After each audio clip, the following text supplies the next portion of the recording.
गुरु पूर्णिमा की कथा। इस दिन महर्षि वेदव्यास का जन्म हुआ था, जो वेद पुराण के रचयिता है। एक बार महर्षि पराशर वन से गुजर रहे थे। तभी उन्होंने एक स्त्री को देखा जिसका नाम सत्यवती था। वह बहुत सुंदर और आकर्षक थी, पर उसमें से मछली की बू आती थी, इसीलिए उनको मत्स्यगंधा भी कहा जाता था। पराशर सत्यवती को देखकर मोहित हो गए और उनसे संतान प्रदान की इच्छा जताई। इस पर सत्यवती बोली, यह तो अनैतिक है। मैं इस प्रकार के अनैतिक संबंध से होने वाली संतान को जन्म नहीं दे सकती। लेकिन पराशर ऋषि ने कहा कि यह संतान सृष्टि में महानतम कार्य करेगी।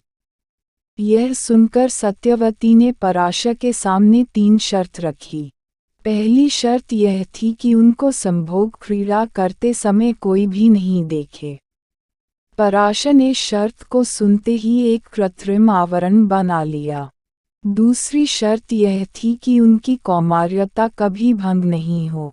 पराशर ने यह शर्त भी मानते हुए कहा कि तुम्हारी कौमार्यता कभी भंग नहीं होगी और यह संतान बहुत महान होगी। तीसरी शर्त यह थी कि मेरे शरीर से आने वाली मछली की बदबू फूलों की सुगंध में बदल जाए।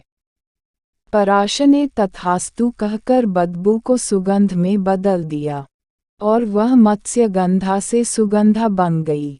समय आने पर सत्यवती के एक पुत्र का जन्म हुआ, जिसका नाम कृष्णदपन रखा, जो आगे चलकर वेदव्यास के नाम से विख्यात हुए। वेदव्यास जी का नाम वेदों के विस्तार की वजह से पड़ा।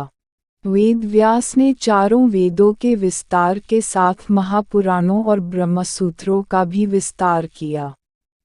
महाभारत के रचयिता वेदव्यास जी है और उन्होंने उन घटनाओं को भी अपनी आँखों से देखा है। इसीलिए कहा जाता है कि हर व्यक्ति के जीवन में गुरु का होना बहुत महत्व रखता है। गुरु के बिना जीवन में ज्ञान हासिल नहीं होता है। महर्षि वेदव्यास के जन्मदिन को गुरु पूर्णिमा के पर्व के रूप में मनाया जाता है।